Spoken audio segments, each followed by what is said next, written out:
बट्टू उप तहसील कार्यालय में चल रहे किसानों के धरने को समर्थन देने के लिए बट्टू हलके से पूर्व विधायक कुलबीर सिंह बेनीवाल पहुंचे। सुनिए पूर्व विधायक कुलबीर बेनीवाल से हुई है प्रेस वार्ता। बड़ी शर्म की बात है कि भी इस कड़ाके ठंड के अंदर बट्टू की जनता इस सेम की समस्या से धरने में बैठी है। सरकार के लिए बड़े शर्म की बात है कि भी इतने लंबे टाइम से 10 साल के अंदर हरियाणा प्रदेश के अंदर बीजेपी की सरकार है और खट्टर साहब हरियाणा प्रदेश के मुख्यमंत्री है। वो कहते हैं कि हमने हरियाणा प्रदेश के अंदर समांतर विकास कार्य करवाए, समांतर काम करवाए, पर तो खट्टर साहब आप इस बट्टू के अंदर आकर देखो कि भी किसान की क्या हालात हो रही है।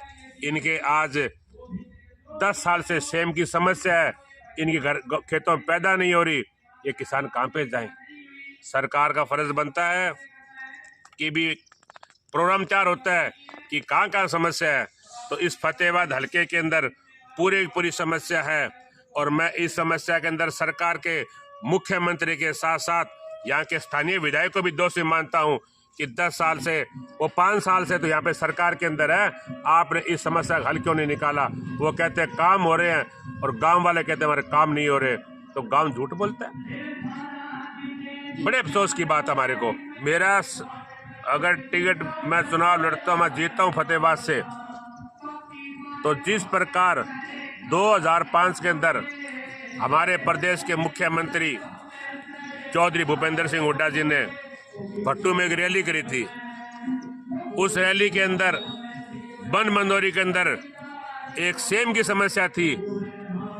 हमारे आदरणीय मुख्यमंत्री जी ने उस रैली में घोषणा करी कि भी इस सेम की समस्या हल किया जाएगा। उस ब्रांच के अंदर लेंटर लगाया गया। आज तक उस गांव के अंदर दोबारा समस्या सेम की समस्या नहीं आई। काम ही होते हैं। अगर मुझे दोबारा मौका मिलता है, मैं फतेहाबाद चुनाव जीतता हूँ, तो जिस प्रकार से बन मंदोरी के अंदर हमने सेम की समस्या का हल किया था, उसी प्रकार हम सारे फतेहाबाद हलके के अंदर सेम मुक्त करके छोड़ेंगे कि कहीं पे भी आपको सेम नजर नहीं आएगी। संघर्ष समिति हमें जहाँ पे भी ले चलेगी।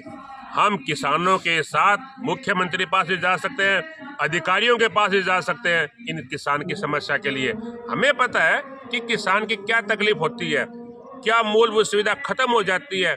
अगर एक किसान की फसल नहीं होती है, उस घर के अंदर शादी भी है, उस घर के अंदर मरग भी है, उस घर के अंदर सूचक भी है, साल में कपड़े पहन लेते हैं किसान को। किसान क्या करे बेचारा, किसान वैसे ही मरा पड़ा है इस महंगाई के अंदर, और ऊपर से इस सेम ने और मार दिया। तो मैं तो आपके माध्यम से इस हरियाणा प्रदेश के मुख्यमंत्री श्री मनोहर लाल खट्टर जी को कहता हूँ, खट्टर साहब आंख खोलो और फतेहाबाद की तरफ देखो कि किसान आपकी तरफ देख रहे हैं, आप काम नहीं करवा रहे। इतनी बड़ी गंदी समस्या है इस सेम की, शर्म आनी चाहिए। और मैं एक बात और कहता हूँ कि भी यहाँ पे लोग भाषण देने के लिए आ जाते हैं, ये काम क्यों नहीं करवाते। जब ये भी यहाँ से कोई जीते थे, पूछते हैं काम क्यों नहीं करे इन लोगों ने। कि भी मैं भी आपके माध्यम से कहना चाहता हूँ कि भी आप भी देखो, जो काम करवाता है आप उसका मान सम्मान इज्जत करो, मान सम्मान इज्जत सबका करो, परंतु थोड़ा ध्यान रखो कि भी आपका कौन काम करवा सकता है। अगर हमने जो बात उठी थी, हमने तो फतेहाबाद के अंदर भट्टूर के अंदर एक बात की थी, ढाणी में लाइटें लगवाएंगे, हमने लगवाई। तो मैं फिर आपके माध्यम से सरकार को, स्थानीय विधायकों को और इन बीजेपी नेताओं को कहना चाहता हूँ कि भी आप इस फतेहाबाद हलके के अंदर जो सेम की समस्या है, इसका हल किया जाए। और यहाँ पे जो किसान बैठे हैं, सरकार को यहाँ पे आना चाहिए, इन किसानों से बात करनी चाहिए, इन किसानों को कहना चाहिए कि भी हम आपका काम 1 दिन में शुरू कराएंगे, 2 दिन में शुरू कराएंगे या 5 दिन में शुरू कराएंगे। इतनी ठंड के अंदर ये किसान अपना घर बार छोड़ के यहाँ पे धरने बैठे हैं। मैं मेरी तरफ से, कांग्रेस पार्टी की तरफ से मैं इस धरने को समर्थन देता हूँ। जहाँ पे भी हम ये कहेंगे, हम इनके साथ, किसानों के साथ खड़े मिलेंगे।